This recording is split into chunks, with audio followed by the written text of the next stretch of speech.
नमस्कार साथियों। जंतर मंतर का धरना तो आप लोगों ने देखा ही होगा। ये धरना प्रदर्शन कम लग रहा था और असभ्यता की जगह ज्यादा लग रही थी। जिस तरीके से लड़कियां गालियां दे रही थी, लिख के मीडिया में दिखा रही थी, मीडिया के सामने एक 75 वर्ष के आदमी को गाली दे रही थी। ठीक है, आप किसी पार्टी का विरोध कर सकती हैं, सरकार का विरोध कर सकती हैं, आपका अधिकार है। परीक्षा लीक हुई, आप उसका विरोध करिए, इस्तीफा मांग सकती हैं, लेकिन आप किसी की माँ बहन को इस तरीके से गाली नहीं दे सकती हैं। और वो भी आप नारी हैं। जिस देश में नारी को पूजा जाता है, जिस देश में नारी को देवी कहा जाता है, आप लोग उन नारियों का सर नीचा कर दिए इतनी भद्दी भद्दी गाली देके। मोदी की माँ क्या की थी उसमें? वो तो अब इस दुनिया में है भी नहीं। आप मोदी विरोध करिए, ठीक है, आप प्रधानमंत्री विरोध करिए, खूब डट के करिए, कोई दिक्कत नहीं है। मैं किसी पार्टी का प्रवक्ता नहीं हूं, ना मैं किसी का अंधभक्त हूं किसी पार्टी का, लेकिन यह अधिकार किसी को भी संविधान ने नहीं दिया है कि आप किसी की मां बहन को गाली दें। शर्म नहीं आती है? हम क्या कहें तुम्हारे माँ बाप को कि कैसे संतानों को पैदा किया है, कैसे संस्कार दिए हैं।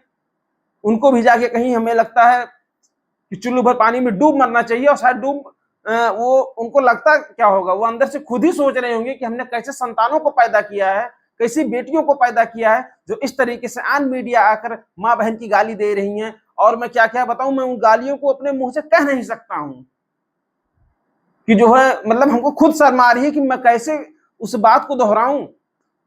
कुछ गालियां तो हमने भी नहीं सुनी थी उसमें, जो जो गालियां दी गई हैं। आप लोग आंदोलन और प्रदर्शन के नाम पे इस तरीके का कार्य करेंगे,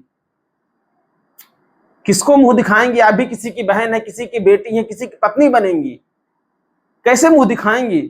और कोई सभ्य समाज का पुरुष आप लोगों से शादी विवाह नहीं करेगा, इसकी तो गारंटी है।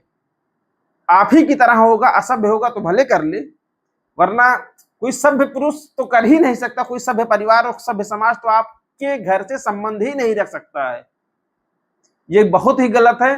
इससे पहले भी धरने हुए हैं, इसके बाद भी धरने होंगे, लेकिन जिस तरीके से जंतर मंतर पे धरना हुआ है, ये बहुत ही निंदनीय है, अशोभनीय है और अक्षम्य है। मैं तो सरकार से गुजारिश करता हूं कि जिसने जिसने भी गाली दी है, उन सबको जेल होना चाहिए और इतनी पुलिस की लाठी पड़नी चाहिए कि उनकी आने वाली 7 पीढ़ियां भी किसी को गाली ना दे इस तरीके से। आप आंदोलन के नाम पे, न्याय के नाम पे कुछ भी करेंगे।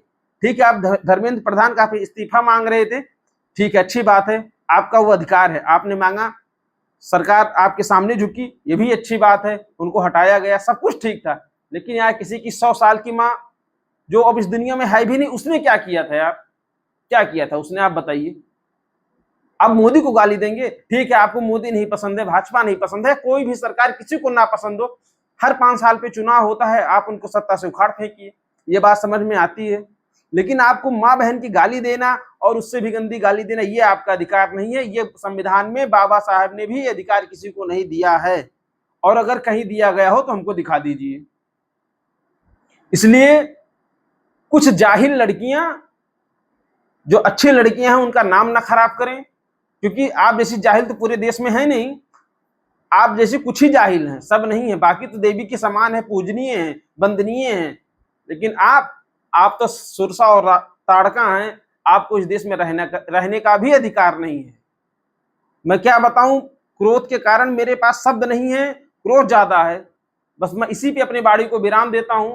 और जिन लोगों को मेरा ये वीडियो पसंद आए उसको शेयर करें, और आप लोग भी वीडियो बनाकर इसका विरोध करें कि आगे किसी भी धरने में जो है इस तरीके से किसी भी सरकार, कोई भी सरकार हो, ठीक है, आज भाजपा है, पूरे जीवन भाजपा नहीं रहेगी, कभी कांग्रेस आएगी, कभी हो सकता है सपा आए, कोई भी आए, किसी भी सरकार के व्यक्ति को इस तरीके से सरेआम गाली देने का अधिकार नहीं होना चाहिए। इस बात का विरोध होना चाहिए। इसलिए आप लोगों से निवेदन है कि वीडियो से को ज्यादा से ज्यादा शेयर करें और खुद भी वीडियो बनाकर इसका विरोध करें। नमस्कार।